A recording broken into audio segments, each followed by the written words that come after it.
Oke, teman-teman, mohon maaf tadi sempat terputus ya karena koneksinya hilang. Oke, saya lanjutkan, saya ulang kembali. Mulai tadi insya Allah terputusnya di perencanaan jangka menengah ya. Jadi perencanaan jangka menengah merupakan jenis perencanaan organisasi untuk jangka waktu sampai dengan 5 atau 10 tahun. Perencanaan jangka menengah ini seringkali disebut dengan perencanaan program atau programming ya. Nah, jadi perencanaan program adalah proses penyusunan program.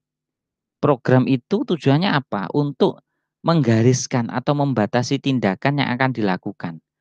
Nah, terus siapa yang melakukan, kapan dilakukan, dan di mana kegiatan tersebut atau program tersebut dilakukan. Ditetapkan juga dalam program tersebut adalah asumsi, komitmen, dan bidang yang akan dipengaruhi. Contoh misalkan kita mau tadi programnya adalah program untuk promo prodi misalkan. Nah, itu kan ditetapkan siapa yang berangkat, kemudian kapan berangkatnya, berangkat promonya itu kapan, terus di mana? Di mana berarti ke sekolah mana kita akan melakukan promo. Nah, seperti itu. Itu masuk dalam perencanaan jangka menengah. Nah, kalau kita membuat definisinya, program itu merupakan suatu kegiatan yang berfungsi untuk membahas dan menentukan kegiatan yang harus dilakukan dalam usahanya untuk mencapai tujuan anggaran yang telah ditetapkan. Jadi dalam membuat sebuah program itu harus ada atau mencakup tujuan, kebijakan, prosedur, metode, standar, dan yang terakhir kembali lagi kepada anggaran. Nah, jadi dalam program jangka menengah ini juga ada penetapan anggaran. Oke, kita lanjut. Nah, ini yang terakhir adalah perencanaan jangka pendek. Nah, perencanaan jangka pendek ini merupakan jenis perencanaan organisasi untuk jangka waktu yang singkat. Nah, tapi sesingkat-singkatnya itu minimal eh, apa namanya minimal 1 tahun. Nah, 1 tahun memang itu 1 bulan ya kecepatan ya. Jadi harus 1 tahun. Nah, oke teman-teman sekalian. Nah, dalam membuat perencanaan atau program, kalau di wirausaha ya ini ya, baik itu rumah sakit maupun usaha makanan, minuman, fashion dan lain sebagainya itu seringkali kita harus melihat. Nah, ini mungkin ilmu orang ekonomi ya, adanya inflasi, politik, sosial, keamanan, stabilitas. Nah, kebijakan dari pemerintah. Nah, contoh makanan. Kadangkala harga bahan baku atau harga apa itu meningkat. Nah, meningkat ya. Jadi di tahun apa, bulan apa, oh biasanya ini naik. Lah, itu menjadi pandangan atau asumsi kita. Begitu ya. Nah, di dalam perencanaan jangka pendek itu adalah kita membuat rencana-rencana keuangan untuk mencapai tujuan-tujuan dalam waktu 1 tahun itu. Nah, ya, jadi karena waktunya memang hanya apa namanya, memang hanya 1 tahun, jadi program apa saja. Nah, program-program atau tindakan atau anggaran itu kembali lagi adalah untuk mencapai visi dan misi. Nah, seperti itu. Jadi mulai dari awal tadi visi, misi, falsafah, kebijakan itu semuanya ada hubungannya dan itu diwujudkan atau dicapai dengan memilah ada jangka panjang, menengah, dan pendek. Begitu. Oke, kita lanjutkan. Nah, di sini ada tahapan penganggaran. Yang pertama adalah persiapan, penyusunan, pengesahan ya atau ratifikasi. Kemudian terakhir adalah tahap implementasi dan pertanggungjawaban. Oke, kita masuk satu persatu ya. Oke, coba slide berikutnya ini. Oh, belum. Berarti yang ini. Oke, kita masuk dulu pada tahap persiapan. Nah, tahap persiapan ini adalah anggaran yang akan dibuat pada tahun yang akan datang. Sebaiknya disiapkan beberapa bulan sebelum tahun anggaran berikutnya, ya. Nah, dengan demikian anggaran yang dibuat itu dapat digunakan pada awal tahun anggaran. Nah, tahun anggaran biasanya paling enak ini ya, dimulai 1 Januari sampai 31 Desember di tahun yang sama. Jadi biar enak, nggak lewat tahunnya. Nah, sebelum menyusun anggaran lebih dahulu, ya, penyusunan anggaran harus melakukan 2 hal. Yang pertama, menetapkan rencana besar wirausaha, organisasi atau rumah sakit seperti tujuan, kebijakan, asumsi untuk menjadi dasar penyusunan anggaran. Yang kedua, membentuk panitia penyusunan anggaran yang terdiri dari minimal ketua, sekretaris, dan anggota. Nah, itu tahap persiapan. Sekarang kita masuk pada tahap penyusunan. Ya. Dalam tahap penyusunan ini yang pertama adalah kita menyusun anggaran, rancangan anggaran keuangan yang terdiri dari rencana pendapatan, rencana biaya atau belanja, dan rencana pembiayaan. Kemudian harus melibatkan pihak-pihak terkait dengan bidang yang direncanakan. Misalkan di rumah sakit itu ada bidang diklat, ada bidang pelayanan keperawatan, ada bidang apalagi itu. Saya nggak begitu hafal ya departemen-departemen di rumah sakit itu. Nah, kemudian yang ketiga yaitu tahap pengesahan atau ratifikasi. Tahap pengesahan ini di dalam tahap pengesahan ini melakukan perundingan untuk menyesuaikan rencana akhir setiap komponen anggaran. Kemudian melakukan koordinasi dan penelaahan setiap komponen anggaran. Yang ketiga, mengesahkan dan mendistribusikan anggaran kepada pengguna anggaran. Nah, yang terakhir tahap implementasi, yaitu tahap implementasi ini adalah tahap implementasi dan pertanggungjawabannya. Di dalam tahap ini, yaitu melaksanakan kegiatan atau pekerjaan berdasarkan anggaran yang sudah disahkan. Kemudian menyusun laporan realisasi anggaran bagi setiap pengguna anggaran. Terus melakukan analisa varians atau selisih dan disampaikan ke pimpinan organisasi dan pihak terkait. Nah, itu adalah tahapan-tahapan dari penyusunan anggaran. Oke, sekarang kita masuk kepada slide berikutnya yaitu tentang pengertian anggaran. Nah, tadi di atas sudah ada beberapa penganggaran, kalau ini anggaran ya.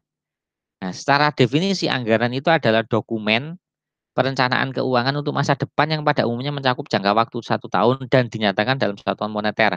Sekali lagi satuan keuangan ya, satuan keuangan moneter itu. Nah, kita masuk lagi ke tahap berikutnya. Nah, di sini kita masuk dalam karakteristik anggaran di mana ada rencana, meliputi seluruh kegiatan organisasi, dinyatakan dalam unit moneter, itu karakteristiknya, dari dalam bentuk uang, bukan dalam bentuk kilo, cc, bukan, tapi dalam bentuk uang. Kalau kita ya rupiah berarti. Kemudian jangka waktu tertentu yang akan datang. Ya. Nah, rencana. Di rencana ini anggaran memuat serangkaian rencana keuangan yang diproyeksikan di masa yang akan datang. Maka di dalam anggaran terdapat asumsi-asumsi yang dijadikan pedoman untuk merealisasikannya. Dalam proses rencana itu. Asumsi-asumsi tadi itu apa maksudnya? Yang tadi itu adanya inflasi, kebijakan pemerintah, kemudian stabilitas, politik, budaya, sosial gitu kan ya. Nah, seperti itu. Jadi misalkan ada budaya, memang budaya di sana itu setiap hari seringkali pakai sarung misalkan. Nah, berarti wah ini daripada celana mungkin lebih banyak yang dia pakai sarung. Nah, begitu. Ya. Budaya-budaya seperti itu, motifnya. Nah, itu. Kemudian yang dimaksud dengan meliputi seluruh kegiatan organisasi adalah anggaran memuat seluruh rencana kegiatan organisasi, baik yang berhubungan dengan pendapatan, belanja maupun pembiayaan. Kemudian yang ketiga, dinyatakan dalam unit moneter itu anggaran memuat rencana kegiatan yang harus dilengkapi dengan satuan moneter dalam estimasi jumlah tertentu, yaitu tadi dalam satuan uang, butuh berapa rupiah, berapa juta rupiah. Nah, kemudian jangka waktu tertentu itu harus ada memang ya dalam 1 tahun itu jangka waktu atau periodenya itu rata-rata 1 tahun. Paling enak memang 1 Januari sampai 31 Desember di tahun yang sama. Begitu. Di UMM itu pergantian rektor itu setiap 1 Januari. Dalam berapa ya? 4 tahun atau 5 tahun gitu. Jadi setiap 1 Januari itu ada pemilihan rektor baru. Kalau tetap ya enggak apa-apa. Tapi kan ada proses pemilihannya, begitu ya. Oke, kita masuk dalam slide berikutnya. Nah, ini jenis-jenis anggaran ya. Jenis-jenis anggaran ini ada beberapa. Yang pertama, anggaran menurut jenis anggaran menurut dasar penyusunan. Ada namanya anggaran tetap atau fixed budget. Maksudnya apa? Anggaran yang dibuat untuk satu tingkat atau satu kegiatan selama jangka waktu tertentu, di mana pada tingkat kegiatan tersebut direncanakan pendapatan dan biaya. Anggaran ini tidak memungkinkan adanya penyesuaian oleh karena sudah tetap. Jadi misalkan untuk misalkan seminar nasional, anggarannya 15 juta, ya tetap segitu. Oh ternyata pas realisasi kok kurang ya, mungkin cari sponsor, nah gitu ya. Jadi itu anggaran tetap. Kemudian ada anggaran fleksibel atau variabel, fleksibel budget, yaitu anggaran yang dibuat berdasarkan pada kegiatan tingkat pada kegiatan. Prinsip dari anggaran ini adalah bahwa untuk setiap tingkat kegiatan harus terdapat norma-norma untuk kegiatan yang dikeluarkan. Nah, norma-norma ini merupakan patokan dari pengeluaran-pengeluaran yang seharusnya pada masing-masing tingkat kegiatan tersebut. Nah, anggaran ini memperhatikan ya biaya tetap dan biaya variabel. Jadi kalau yang fleksibel ini semisal kayak apa namanya operasional. Dana operasional kalau dalam wirausaha itu ada namanya dana operasional. Operasional itu untuk belanja kembali, kulaan. Nah, seperti itu. Itu kan fleksibel ya. Kadang kulaannya banyak, kadang kulaannya sedikit. Nah, begitu. Kemudian ada juga jenis anggaran menurut cara penyusunan. Anggaran periodik dan anggaran kontinu. Ya. Kalau anggaran periodik itu anggaran disusun untuk satu periode, 1 tahun begitu misalkan. Kalau kontinu itu adalah anggaran yang dibuat untuk perbaiki anggaran yang telah dibuat. Jadi maksudnya tiba-tiba kekurangan, nah di tengah-tengah itu ada tambahan anggaran, begitu. Oke kita lanjut, ada anggaran menurut jangka waktu. Yang pertama anggaran jangka pendek dan anggaran jangka panjang. Ini hanya masalah waktu ya, kalau jangka pendek itu 1 tahun, paling lama. Kemudian kalau jangka panjang ya lebih dari 1 tahun, bisa 5 tahun, bisa 3 tahun, begitu. Kemudian menurut bidangnya ada anggaran operasional, ada anggaran keuangan. Nah, kalau anggaran operasional itu anggaran untuk menyusun anggaran laporan laba dan rugi. Nah, kalau anggaran keuangan itu anggaran untuk menyusun anggaran neraca, nah, kas, anggaran piutang, anggaran persediaan, utang, nah, seperti itu. Itu anggaran keuangan. Kemudian ada juga anggaran menurut kemampuan, yaitu anggaran komprehensif dan anggaran parsial. Kalau komprehensif ini rangkaian dari beberapa macam anggaran yang disusun secara lengkap. Kalau parsial itu merupakan anggaran yang disusun secara tidak lengkap, jadi sebagian aja. Nah, misalnya karena keterbatasan kemampuan, maka yang dapat disusun hanya anggaran operasional misalkan. Jadi karena uangnya mepet dan sebagainya, masih anggaran operasional saja yang disusun, ya enggak apa-apa, begitu. Kemudian ada anggaran menurut fungsinya, yaitu anggaran apropriasi dan anggaran kinerja. Anggaran apropriasi itu adalah anggaran yang dibentuk bagi tujuan tertentu dan tidak boleh digunakan untuk tujuan lain. Sedangkan anggaran kinerja itu adalah anggaran yang berdasarkan fungsi kegiatan yang dilakukan dalam organisasi. Oke, kita bicara mengenai slide selanjutnya yaitu tentang apa namanya? Oh ini lanjutannya aja kita lewati. Nah, ini fungsi anggaran. Ya. Fungsi anggaran ini adalah yang pertama alat pengendalian, alat koordinasi dan komunikasi, alat penilaian kinerja dan alat pemotivasi. Oke, kita jelaskan satu persatu. Nah, anggaran sebagai alat pengendalian. Sebagai alat pengendalian, anggaran berfungsi sebagai instrumen yang dapat mengendalikan terjadinya pemborosan pengeluaran berdasarkan anggaran yang diusulkan. Setiap entitas menyajikan rencana detail tentang semua penerimaan dan pengeluaran yang harus dipertanggungjawabkan kepada perusahaan. Jadi betul itu, jadi supaya tidak loss dana itu. Nah, kemudian yang kedua alat koordinasi. Ini Anggaran merupakan instrumen untuk melakukan koordinasi antar bagian dalam perusahaan.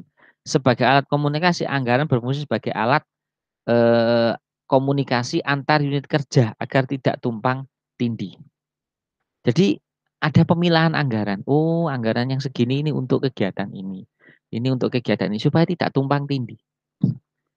Nah, jadi itu juga perlu ditetapkan begitu. Karena kadang-kala lu aku lebih banyak, ya berarti yo segini.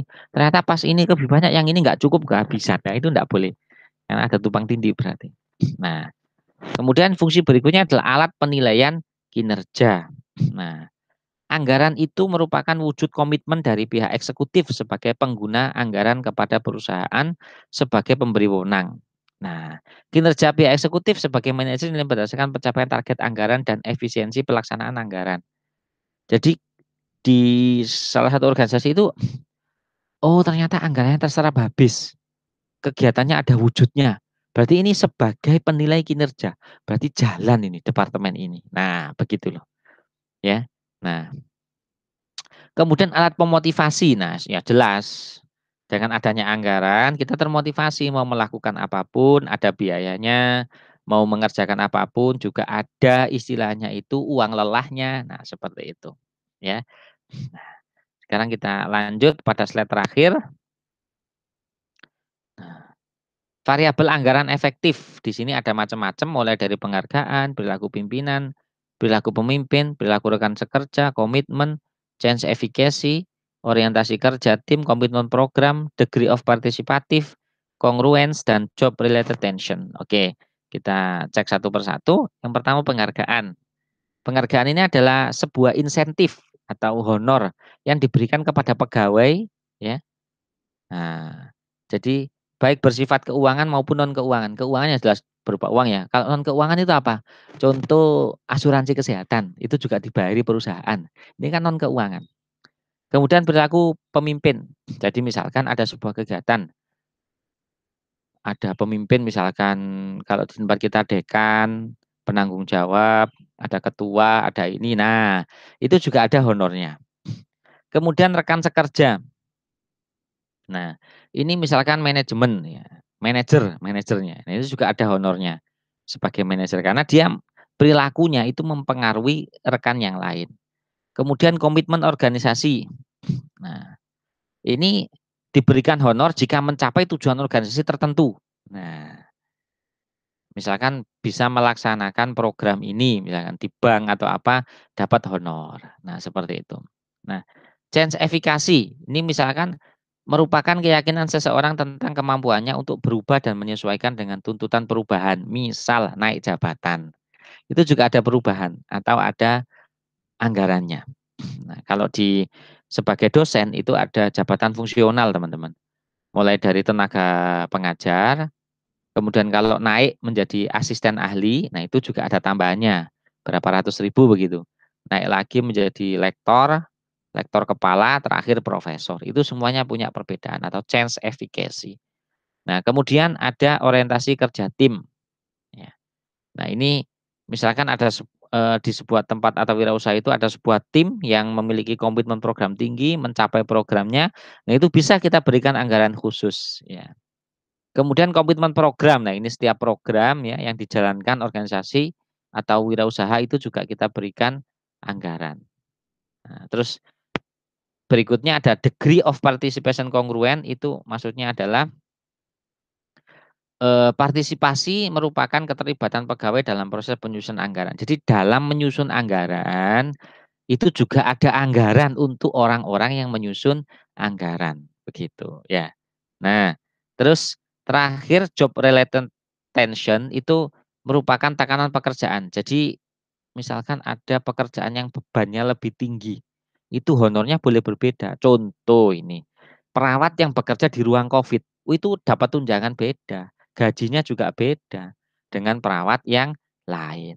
Nah, itu adalah beberapa ya penjelasan tentang apa namanya strategi penyusunan anggaran, teman-teman sekalian ya. Nah, ini sudah terakhir. Terima kasih atas partisipasinya. Mari kita akhiri dengan membaca hamdalah.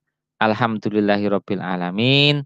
kita tutup dengan doa kafaratul majlis. Semoga kita semua sekeluarga tetap diberikan keselamatan, kesehatan, kesuksesan, keberkahan, ilmu yang manfaat dan barokah. Amin.